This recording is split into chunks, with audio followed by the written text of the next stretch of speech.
Around the year 1830, in a small village called Manyambaladugu, deep in the heart of West Africa, a child was born who would one day shape the destiny of an entire region. His name was Samore Ture. He came into a world alive with change, where the traditions of the ancestors still guided daily life, but where winds of transformation blew steadily from across the seas. Samore's father, Colonial Ture, was a man of trade and craft.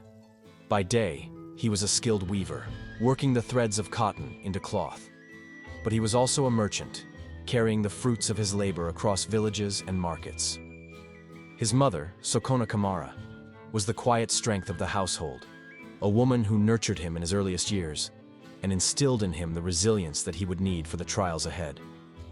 Not long after his birth, the family moved to Sanankoro, a town that sat at the crossroads of trade and culture. For Samore, this move was more than a change of scenery. It placed him in the currents of history, at the center of forces that were reshaping the African interior. Sanankoro was a place of markets alive with bargaining voices, caravans passing through with goods from distant lands, and the constant hum of life shaped by trade. Here, the young boy absorbed the rhythm of a world in motion. But Samore's childhood was not only about family or community. It was about the great transformations happening across the entire region. By the mid-19th century, West Africa was changing faster than ever before. The arrival of European traders had shifted the balance of power. Commodities like cola nuts, cloth, and ivory flowed outward, while in return came goods that altered daily life. And among the most significant of these imports were firearms. Muskets and rifles, carried in by caravans and coastal traders, disrupted the old ways of war. Where once armies met with spears, arrows, and swords, now battles were decided by the crack of gunpowder and the flash of musket fire. Those who controlled access to guns and ammunition rose in power. Those who did not fell quickly into decline. The result was a new era of conflict. Wars were deadlier, raids more frequent, and the scale of destruction greater than ever before. Samore grew up in this world of uncertainty, a world where the fortunes of entire communities could change overnight. It was a world that demanded cunning, strength, and adaptability. And though no one could have known it at the time, the boy born in Manyambaladugu, raised in Sanankoro, would grow to embody those very traits. His early years were lived against the backdrop of a continent in transformation, a stage being set for the rise of one of West Africa's greatest leaders. As a child, Samore was full of restless energy. He was bright, daring, and bold. But he was also troublesome. In Sanankoro, where most children were expected to help their families in the fields or the household, Samore preferred adventure. He gathered the local boys into his own little band, and together they roamed the outskirts of the town, daring each other into mischief. Their favorite pastime was to sneak into orchards and fields, stealing fruit and laughing as they escaped with their spoils. For the elders, this behavior was a sign of worry. A boy who led others into mischief might one day lead men into far greater trouble. But for his father, Colonial, there was still hope. He saw that his son had natural leadership. Boys followed him, trusted him, and joined him willingly. That spark of charisma, if guided, could be turned to something greater.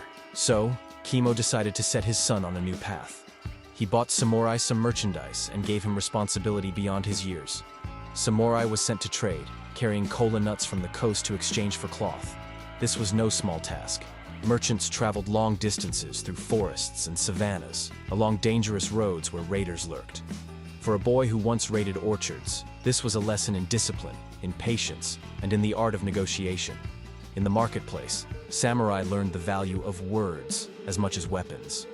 He began to understand how trade linked villages and how wealth was built not only through war, but also through exchange. But destiny has a way of testing those it calls to greatness. In 1853, tragedy struck Sanankoro.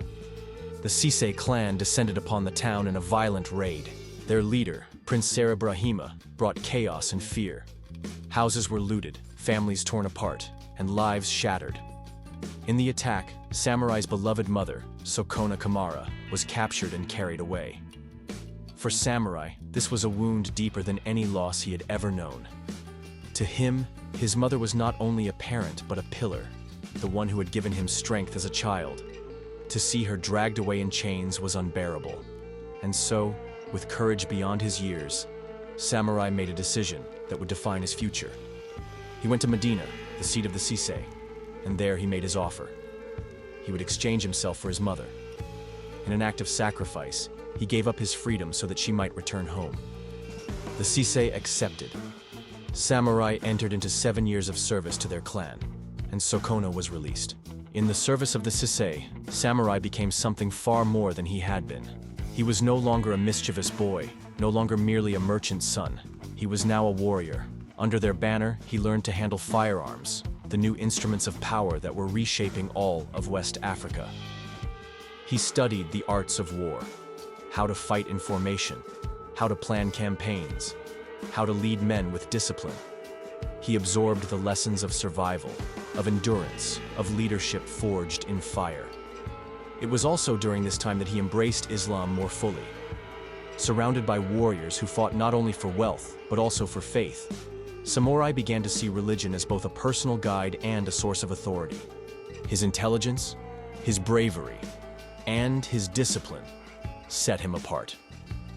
Quickly, he rose through the ranks of the Sisei army. By 1859, the tides shifted. King Sere Burle, the older brother of Sere Brahima, died. His death marked a transition, and Sere Brahima rose as his successor. Perhaps out of gratitude for Samurai's years of service, perhaps recognizing his potential, Sere Brahima freed both Samurai and his mother. They returned to Sanankoro, but Samurai was no longer the same man. He had entered the Sisei camp as a boy. He left as a hardened warrior. Tradition holds that he remained in their service for exactly 7 years, 7 months, and 7 days, a sacred span of time. When he left, he did so with the knowledge, the skills, and the experience that would one day make him a king. The mischievous boy of Sanankoro had been reshaped by hardship and sacrifice. He had tasted the fire of war, carried the burden of loyalty, and learned the power of faith.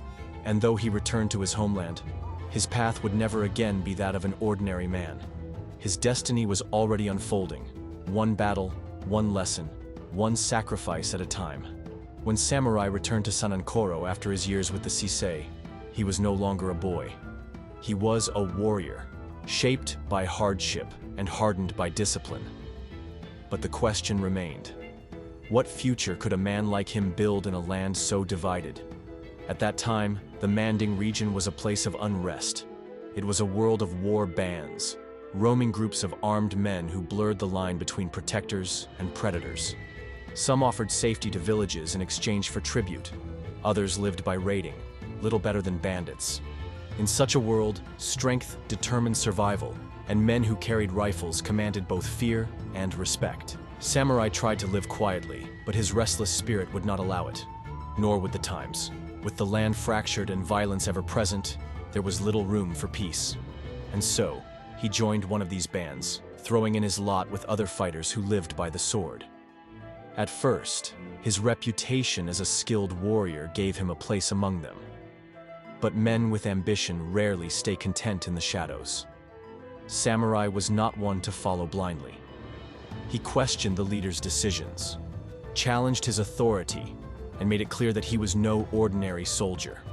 For this defiance, he was punished, whipped for insubordination. It was meant to humble him, but instead, it only hardened his resolve. Samurai left the band and found another. This time, he was not content to follow. With his charisma, his intelligence, and his proven skill in battle, he rose quickly. Before long, he took command. Now, he was the leader, not of a kingdom, not yet of an empire, but of a fighting force bound by loyalty to him. His method of gaining power was simple, but effective. His men would establish camp outside a village, and they would live off the land. At first, they demanded food, supplies, and goods from peasants who passed by. The villagers resisted, but hunger and fear soon broke their will. Once the village recognized Samurai's authority, they were spared further harassment. Then Samurai and his men would move on, repeating the pattern again and again. With each step, his power grew. But no rise comes without obstacles. His first great test came at the fortified village of Tere, defended by Dianka, the loyal governor of Cerebrema. The village was strong, its defenses difficult to breach, its people resolute. Samurai tried everything. He launched attacks, but the walls held firm. He tried diplomacy, offering bribes to Dianka, hoping to lure him to his side. But Dianka was steadfast, refusing both the sword and the silver. For the first time, Samore faced an obstacle he could not overcome. Yet, failure did not stop him. If one wall could not be broken, then he would move elsewhere. He turned his eyes to other lands. Piece by piece, he captured the Turan region, sometimes through battle, sometimes through persuasion. He was not just a warrior, he was a strategist, willing to use both force and diplomacy to achieve his ends. In his rise, alliances became crucial. He forged ties with the powerful Konate family of Gabodu, securing their loyalty. He gained the support of the leaders of Bisandugo, a vital step in his growing influence. And he showed his cunning at Faranfina, where he captured the village not by brute force, but by ruse, deceiving its defenders until they yielded. From 1866 to 1873, Samore's first phase of expansion unfolded. In just a few years, his army grew dramatically. His mother's clan, the Kamara, rallied behind him, swelling his ranks with loyal kin. Other men, hearing of his success, came willingly to join his banner. Some were drawn by his charisma, others by the promise of spoils, and still others by the hope of serving under a leader whose star was clearly rising. Samurai was no longer just a fighter in a warband. He was becoming something greater. His power was no longer fleeting, no longer dependent on the whim of fortune. He was building a base, a foundation for something larger. His story was shifting, from warrior to warlord to ruler. By the early 1870s, he was no longer just another man with a rifle in a troubled land. He was Samore Ture, a leader whose name carried weight, whose authority extended across villages and regions, and whose ambitions reached far beyond the horizon. This was the beginning of an empire. By 1873, Samore Ture's rise to power had drawn the attention of powerful rivals. His capture of Bisandugo, a key stronghold, was not just a local victory. It was a statement. It was a bold declaration that Samurai was no longer a mere warlord. He was carving out an empire. But such ambition does not go unanswered. One man in particular saw Samurai's actions as a direct challenge. Nantanin Famudu Kuruma, the ruler of Sabudu, was a proud king who held his capital at Warakoro. Kuruma was no ordinary rival. He commanded loyalty, tradition, and warriors who had long defended his lands. He was determined to stop samurai before the young leader's influence grew beyond control. Inevitably, the two men clashed. And, in their first battle, Samurai was defeated. His warriors, brave though they were, could not withstand the forces Kuruma had rallied. The defeat forced Samurai to retreat back into the heart of his territories, a bitter reminder that even the strongest leader could be tested. But Samurai was not one to yield to despair. He had learned from his years under the Sisei that strength was not only measured by the sword, but also by the mind. Where direct force failed, cunning could prevail. And so, he began to plot. The night before the next confrontation beneath the looming walls of Bisandugu, Samurai made a bold move. Quietly, under the cover of darkness, he sought out one of Kuruma's most powerful lieutenants, Jamoro Ajigbe Diakite. The meeting was dangerous. If word reached Kuruma that Samurai had approached one of his top commanders, both men might pay with their lives. But Samurai knew the risk was worth it. When the two men met, Samurai did not threaten. He appealed to something deeper, faith. He spoke with calm conviction. I believe you are wrong to fight against your brother in Islam. You are Fula, and the Fula are Muslim. I am Ture, and the Ture clan are Mandan Mori, Muslims of Mande. One Muslim cannot raise his hand against another. We are bound by faith, and faith must come before bloodshed. His words struck a chord. But Samurai did not leave persuasion to faith alone.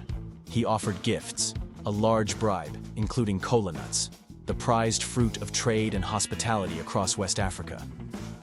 To Diakite, this was more than wealth. It was a gesture of respect, an acknowledgement of his importance. Diakite agreed. The next morning, as the armies gathered for battle, Kuruma's forces stood ready to crush samurai once and for all. The clash began. But Diakite's troops, instead of loading their muskets with bullets, fired blank shots into the air. The sound of gunfire echoed, but no harm was done. And then, in a stunning twist, Diakite turned his men against their own side. Chaos erupted. Kuruma's forces, betrayed from within, crumbled under the sudden reversal. Samurai's men pressed the attack with ferocity, their confidence renewed by the turn of fate. Nantenin Famudu Kuruma, the proud king of Sabudu, was captured. And in the brutal fashion of the times, he was beheaded, his reign brought to a sudden and bloody end. For samurai, this was more than a victory. It was a transformation.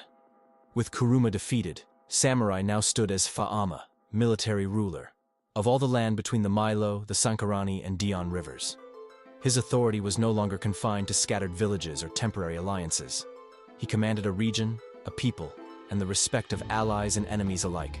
This victory marked the true birth of samurai's empire. But it also revealed something about the man himself. He was not only a warrior of the battlefield, he was a strategist of the mind, willing to blend diplomacy, bribery, faith, and force to achieve his ends. It was a pattern that would define his rule for years to come, never relying on one weapon alone, but always using every tool at his disposal. The Battle of Saman Saman was not just a clash of armies. It was a test of will, a game of deception, and a triumph of cunning. From the fields of Bisandugo, a new power rose, and his name was Samore Ture. The victory at Saman Saman had changed everything. Samore Ture was no longer just a rising warlord. He was a ruler whose name carried weight across the Manding region. His success drew attention from near and far, and among those who noticed was a powerful state to the north, the Bate Empire. The Bate were not like other kingdoms. They were a theocracy, ruled by the Kaba dynasty of Konkan, a family whose authority was as much spiritual as it was political. Their leaders carried the title of Karamo, and they commanded both armies and religious devotion. For the Kaba, faith was the foundation of power, and they sought allies who shared their vision. In 1875, emissaries from the Kaba arrived at Bisandugo, Samorai's capital. They came with a proposal from Karamo Mori Kaba, the ruler of Konkan himself. He sought Samorai's help in a holy cause, a struggle not only for land, but for the soul of the region. Their enemies were the Konde clan of Geberedu, neighbors who still held to old beliefs and resisted the spread of Islam. For Samurai, the offer was timely. His empire was still young, his legitimacy still fragile. Aligning himself with the Kaaba meant more than just military strength. It meant the blessing of faith. It gave him recognition not only as a conqueror, but as a defender of Islam. He accepted eagerly. The pact was sealed at a meeting in Tintiul, where leaders swore allegiance to one another under the banner of faith. This alliance was more than political. For Samurai, it was personal. He deepened his own religious knowledge, guided by a learned Mauritanian teacher named Siddiqui Sharif. Under Siddiqui's instruction, Samurai studied the Quran, absorbed Islamic law, and refined his role as not just a king, but as an almami, a leader of faith and state combined. The mischievous boy of Sanankoro was gone. In his place stood a man who now wielded both the sword and the scripture. Together, Samurai and the Kaaba turned their strength against their neighbors. Their first target was Kumban, a stronghold upstream of Kankan on the left bank of the Milo River. Kumban resisted fiercely. For 10 long months, the city held out, its people enduring hunger, fear, and exhaustion. But Samurai was patient, determined, and relentless. He surrounded the city, cutting off supplies, tightening the noose day by day. Finally, the defenders could hold no more. After nearly a year of resistance, Kumban fell. Victory there opened the path to further expansion. Samurai secured the loyalty of Geberedu Baranama and Jadaba Konde of Baro, leaders of great influence. Jadaba Konde, believed by some to be an ancestor of the future Guinean president Alpha Conde, submitted to Samurai's authority, strengthening the alliance further. But not every challenge was worth meeting head-on. The city of Kurusa, an important center of power, stood as the next major obstacle. Samurai knew that direct confrontation might be costly. Instead of striking at first, he marched down the banks of the mighty Niger River, bringing chiefs under his sway one by one, some by battle, others by negotiation. Each victory isolated Kurusa further, stripping it of allies and leaving it surrounded. The final act came at Norosoba, a proud city that resisted for 9 long months. The siege was harsh, with both sides enduring bitter trials. But once again, Samorai's persistence carried the day. Norosoba fell, and with it, the last hope of resistance for Kurusa. Now, Karinkan Ulen Dombuya, chief of Kurusa, had no friends left to call upon. He faced the inevitable. Rather than fight a hopeless battle, he agreed to submit. But Samurai was not without mercy. He confirmed Dumbuya in his position, allowing him to remain as chief under Wasulu authority. This gesture, as much strategic as it was generous, ensured loyalty while avoiding unnecessary bloodshed. By the end of this campaign, Samurai's power had expanded far beyond what it had been just a few years before. He was no longer merely the master of a cluster of villages. He was the ruler of territories stretching across the Milo and the Niger, commanding respect, fear, and allegiance in equal measure. And more than that, he was now seen not only as a conqueror, but as a man of faith. His alliance with the Bait had transformed his rule. He was Samore Ture, the warrior, the strategist, and the almami. His empire was no longer only of men and arms. It was an empire of belief. With Kurusa brought under his authority, Samurai's gaze stretched even further. His empire was expanding like ripples on water, one victory leading to another, one alliance strengthening the next. Yet, not every conquest had to be made with blood. His next target was the capital of Joma, also called Dioma. But here, fortune smiled upon him in an unexpected way. Among Samurai's circle was a griot, a storyteller, singer, and keeper of history, whose roots lay in Dioma. In West African tradition, griots were more than entertainers. They were custodians of memory, voices of heritage, and bridges between peoples. Through song and negotiation, this griot opened doors that swords could not. With his intervention, the leaders of Dioma chose peace. They submitted willingly, not as conquered foes, but as allies bound by tradition and persuasion. This victory was sealed in the Treaty of Dielibakoro, a pact that strengthened Samurai's empire without spilling blood. With diplomacy as his weapon, Samurai showed once again that he was more than a warlord. He was a statesman who understood that sometimes a word could achieve what a rifle could not. But his ambitions were not only for land and loyalty. Samurai's eyes turned to the gold fields of Bure, one of the richest regions in all of West Africa. For centuries, Bure's mines had supplied the gold that traveled across the Sahara, enriching empires long vanished. Whoever controlled Bure controlled not just wealth, but influence across vast networks of trade. Samurai moved quickly. He annexed Fotakaria, also called Balimana, securing a foothold in the region. He then crossed the Milo River, where many local chiefs, recognizing the futility of resistance, joined his alliance. With Bure under his sway, Samurai had access to resources that could sustain armies and buy loyalty. Gold was not just a symbol, it was the lifeblood of empire, and now it flowed into his coffers. From there, his power extended into the Wasulu region. Though peripheral to his territories at first, it would become central to his identity. In time, his entire empire would bear its name, the Wasulu Empire. What began as a frontier of conquest became the heart of his dominion. Yet even amid triumphs, betrayal lingered in the shadows. Jamoro Ajigbe Diakite, the same lieutenant who had once betrayed King Kuruma and delivered victory to Samurai at Saman, now stood accused of conspiring with the enemy. In a world where loyalty meant survival, treachery could not be tolerated. Samurai acted decisively. He had Diakite arrested and executed, beheaded for his disloyalty. The message was clear. Alliances with Samore Ture were bonds of blood and faith, not convenience. Those who broke them paid the ultimate price. But Samurai knew that his empire could not thrive on conquests alone. It needed protection, structure, and supply lines.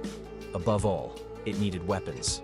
Firearms were the currency of power in 19th century West Africa, and samurai was determined to secure a steady flow of them.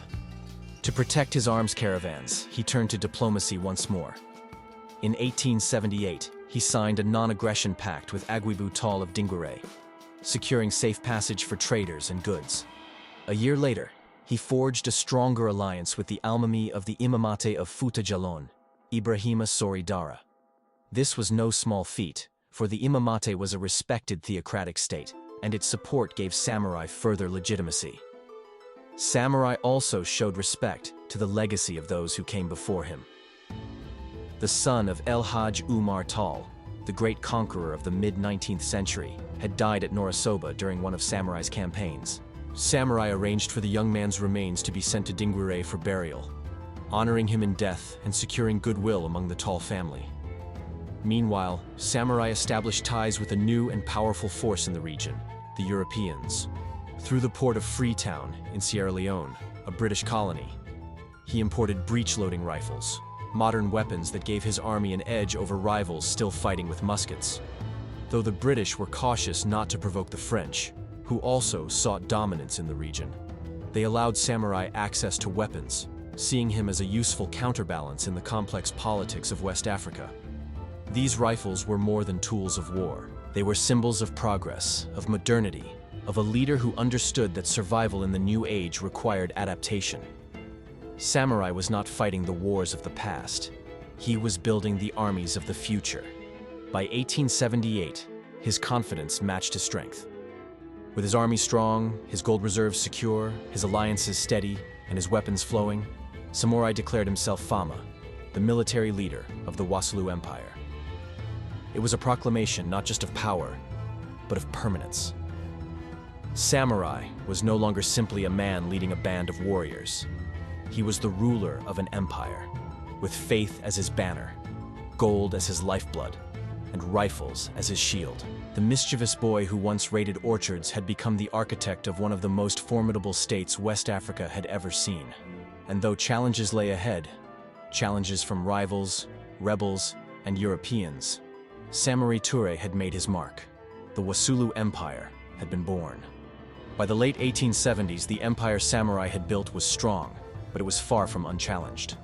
Every new conquest, every alliance, every declaration of faith drew both admirers and enemies. For every chief who swore loyalty, another plotted resistance. For every ally who pledged support, a rival sharpened his sword. Among the most dangerous of these rivals was an old enemy, the Sisay clan. Samurai had once served them, learned under their command, and earned his first lessons in war while in their ranks. Now, years later, he stood as their equal, if not their superior. But blood ties and shared faith did little to cool the fires of rivalry. While Samore was occupied expanding northward between 1875 and 1878, Sere Brema Sisay's nephew, Morlaix, took advantage of the distraction. He pushed into the Sankaran region, a place where Samore's influence was still weak.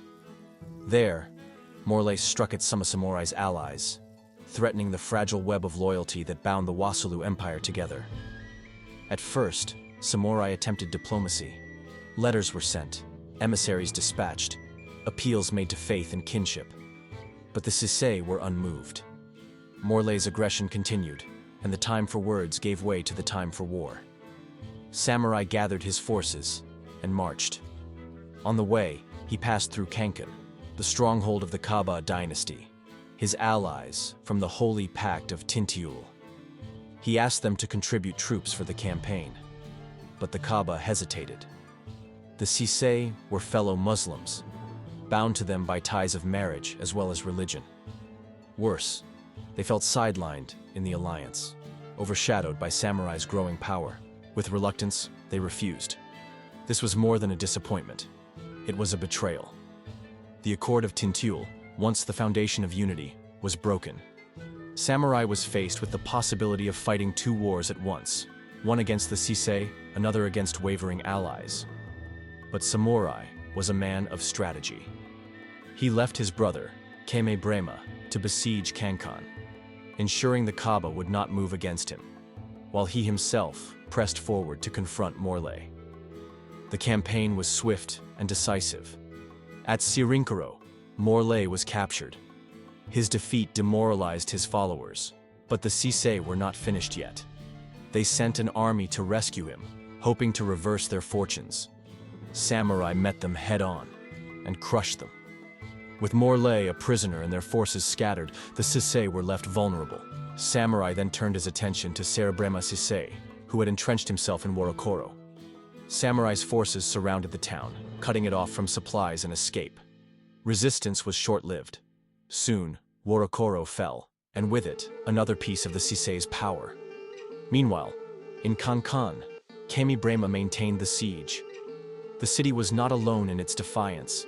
The Sakos of Kundian and the Kulabalis of Kenyera, emboldened by Samurai's enemies, revolted as well and tried to relieve the city. But their attempt failed. Samurai's forces held their ground, and Kankan eventually fell.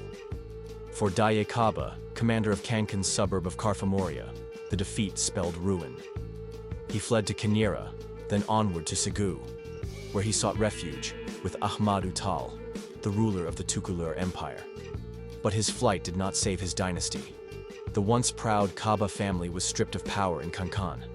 Their rule ended, their legacy undone by their refusal to stand beside Samurai when he had called. Yet, Samurai showed restraint. Though the city had resisted him bitterly, he spared its inhabitants the horrors of a sack. Instead, they were forced to pay a large indemnity in gold, a heavy price but one that left the city standing. By sparing Kankan, Samurai demonstrated both strength and pragmatism. He punished resistance but preserved trade, ensuring the city would remain a valuable center within his empire.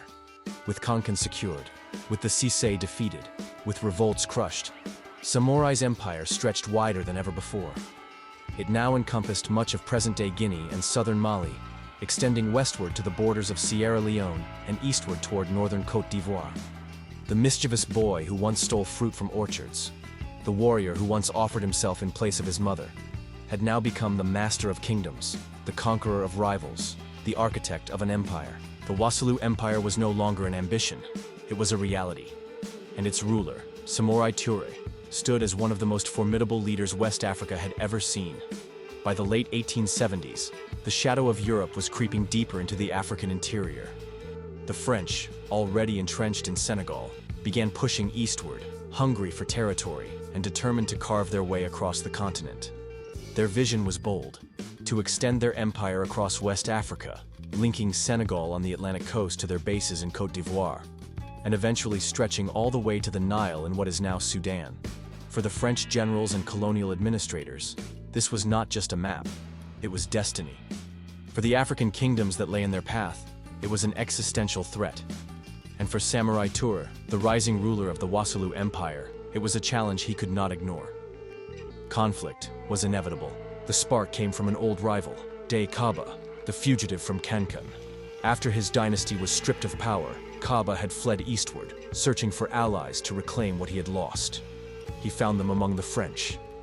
In Kita, a growing garrison town in present-day Mali, he made contact with Gustave Bourgnis Desbordes, a French commander whose ambition was matched only by his determination to expand colonial influence.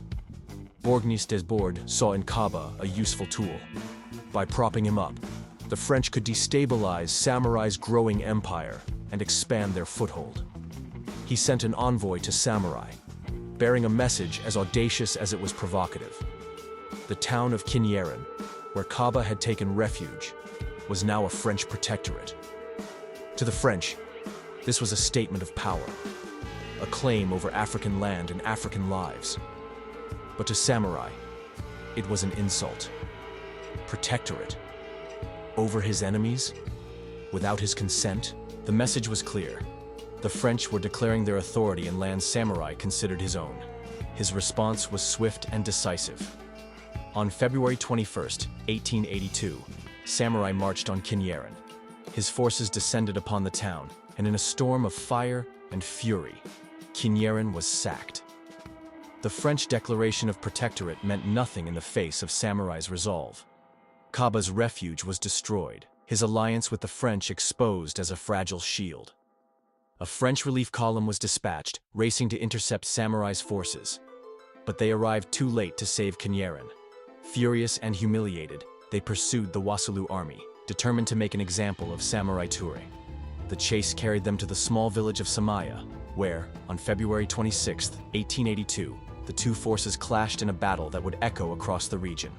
At Samaya, Samurai's army, his Sofas, hardened warriors loyal to him through kinship and conquest, met the French in open battle. At first, they fought in their traditional style: frontal charges, waves of men surging forward with muskets and courage, seeking to overwhelm the enemy through numbers and ferocity. But the French were no ordinary foe. They carried the latest in European weaponry: repeating rifles, modern artillery, machines of war that tore through traditional formations. Volley after volley ripped into the charging Sofas. The ground was littered with the fallen. What had worked against African rivals now seemed futile against Europe's industrial might. For many leaders, this would have been the end. A crushing defeat, proof that the Europeans could not be resisted. But Samore was not like other leaders. Where others saw despair, he saw adaptation. Where others saw the end, he saw a lesson. He changed tactics. Instead of charging headlong into enemy fire, Samore unleashed a new style of warfare: guerrilla tactics. His cavalry became the terror of the battlefield. Swift riders struck from the flanks, harassing French columns, disappearing into the landscape before counterattacks could land. Small units ambushed supply lines, denying the French food and ammunition. His Sofas struck suddenly, then melted away into the bush, forcing the French to march exhausted and harassed at every turn. The French, expecting a quick victory, instead found themselves dragged into a grinding struggle against an enemy who refused to fight by their rules.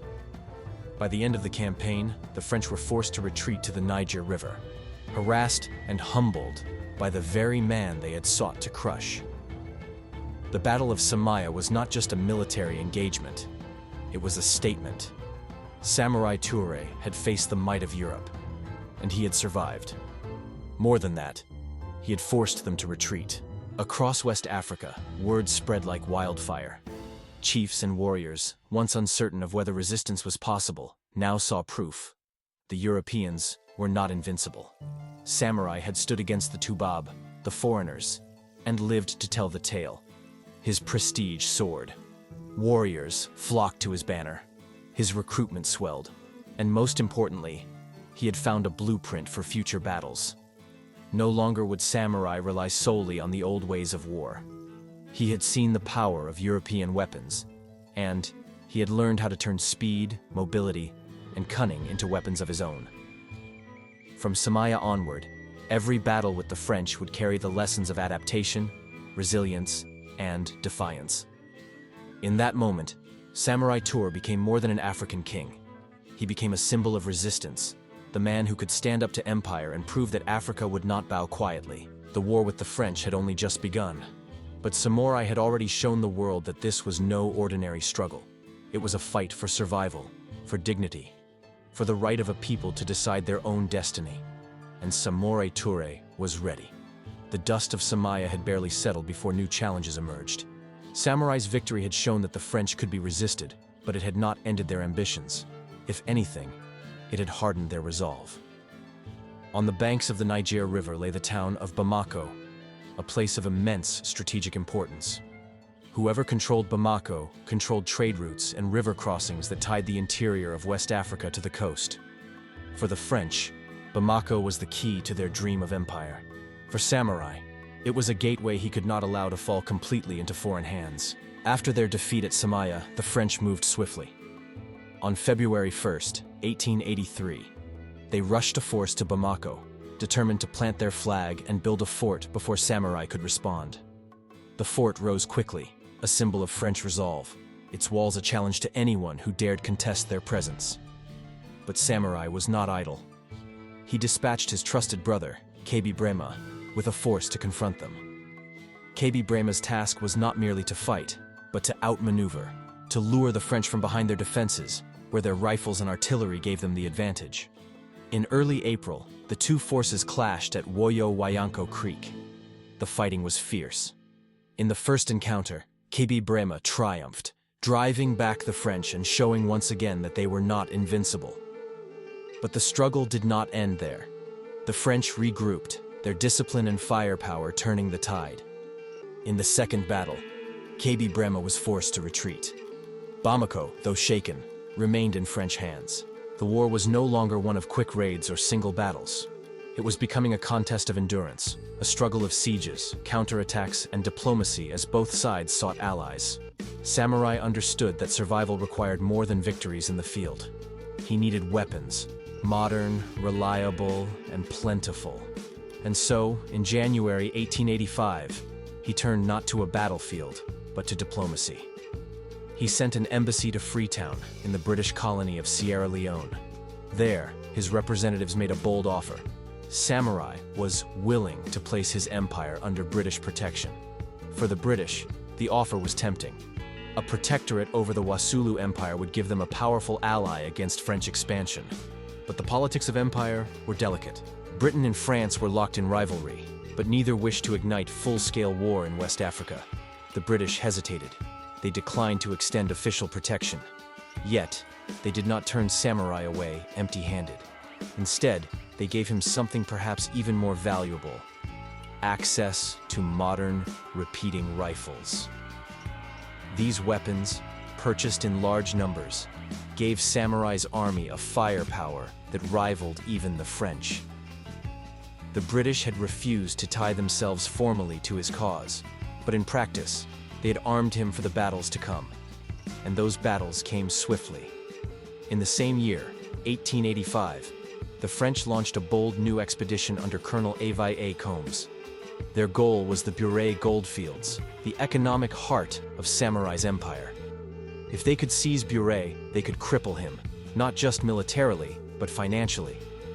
The French targeted Nyagasola, a key stronghold near the mines, but Samurai was ready. He did not meet them head-on in a single clash. Instead, he divided his army into 3 mobile columns, each moving independently, striking where the French least expected. These columns did not attack blindly. They targeted the French lines of communication, cutting them off from supplies, surrounding their positions, and denying them the resources they needed to continue. The French expedition, confident in their strength at the outset, found themselves harried, exhausted, and overextended. Their campaign collapsed, and they were forced to withdraw.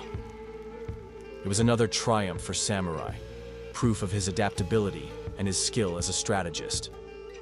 He was not merely reacting, he was innovating, turning mobility and intelligence into weapons as sharp as any blade. By 1886, however, the French were stretched thin. They were not fighting only samurai. They were also embroiled in conflicts with Mahmadou Lamine and the remnants of the Tukulur Empire. Their resources were limited, their attention divided. And so, necessity forced them to the negotiating table. On March 28, 1886, the Treaty of Kenibakura was signed. It was a compromise, a pause in the storm. The treaty recognized French hegemony over the left bank of the Niger River, stretching upstream as far as Sigwiri. But in return, the French acknowledged Samurai's control of Buret and the Manding region. For Samurai, this was a victory in disguise. He retained control of his gold fields, his economic lifeline, and secured breathing room to strengthen his empire further. But there was another dimension to the treaty, one that showed Samurai's growing awareness of the world beyond Africa. As part of the agreement, he sent his eldest son and heir, Jaulin Karamo, on a diplomatic and goodwill mission to France. The journey was remarkable. For the first time, a son of Wasulu walked the streets of Europe, saw the power of French industry, and studied the world of the empire that sought to conquer his father. The mission was part diplomacy, part intelligence gathering, a chance to understand the enemy at their core. With this, Samurai showed once again that his vision extended beyond the battlefield. He was not fighting only for the present. He was preparing for the future, a future where his people would need to understand the world far beyond their borders. The wars with France had not ended. They had only entered a new phase. But Samore Ture had proven, time and again, that he could not be crushed by force alone. He had faced Europe's armies, struck bargains with its rivals, and held firm to his gold, his faith, and his empire. The Lion of Wasulu was not yet tamed. By the mid-1880s, Samore Ture's empire stood at its height. His armies were vast, his influence stretched across Guinea and Mali, and his alliances, though fragile, gave him the strength to contend with both African rivals and European powers. But with power came a question of identity. What kind of empire would the Wassoulou be? For years, Samore had proclaimed Islam as the moral foundation of his rule, especially since his alliance with the Imamate of Fouta Djallon in 1879. Yet, much of his territory was still tied to the old animist traditions, sacred groves, local rituals, and ancestral spirits that had shaped life for centuries. Samore believed that his empire needed unity, and, to him, that unity could only come through a shared faith. And so, in July 1884, he convened a great council. Chiefs, warriors, and religious leaders gathered to hear his decree. There, Samore formally proclaimed Islam as the state religion of the Wassoulou Empire. He declared himself not merely Fama, the military leader, but Almami, a title that bound him as a spiritual as well as political guide. The proclamation was more than symbolic. He ordered a crackdown on traditional practices, targeting animist rituals and sacred sites. Mosques were promoted, Islamic law enforced, and his empire was reshaped under the banner of faith. But while Samore sought unity, his decree sowed division. Across the empire, communities that had long blended Islam with older traditions now found their way of life under threat. Resentment simmered, and beyond his borders, rivals saw an opportunity to strike. Along the frontier of the Bago River, Samore's empire brushed against the Kenadougou kingdom, ruled by Tieba Traoré. Relations had always been uneasy, marked by raids and skirmishes. Now, with Samore's reforms stirring unrest, Tieba sought to exploit the moment. His forces launched raids into Wassoulou lands, stoking rebellion and encouraging resistance against Samore's rule. By 1885, the pressure boiled over. Famine gripped parts of the empire, instability spread, and the Almami's efforts at forced conversion ignited open revolt. In towns and villages, anger turned to violence.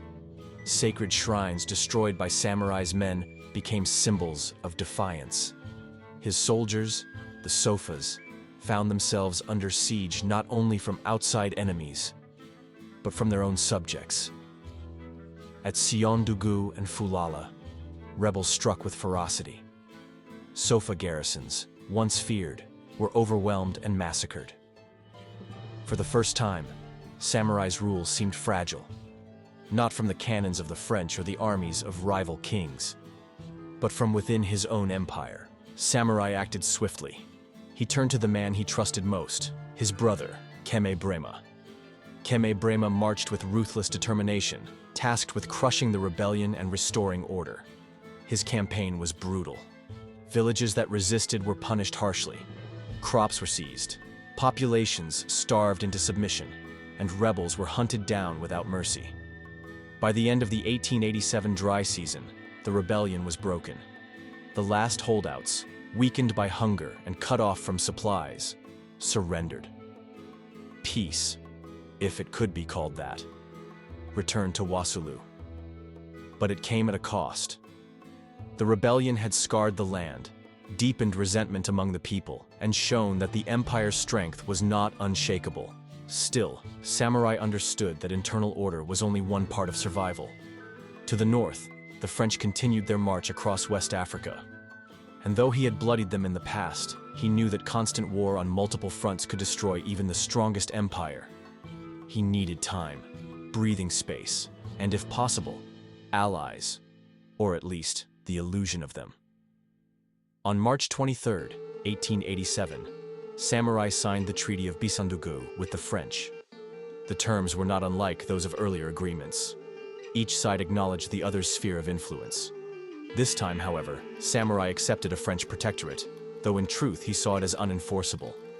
The French army was distracted, embroiled in its campaign to seize Ségou from the Toucouleur Empire. For Samore, the treaty was a tool, a way to buy time while his enemies to the north were occupied elsewhere.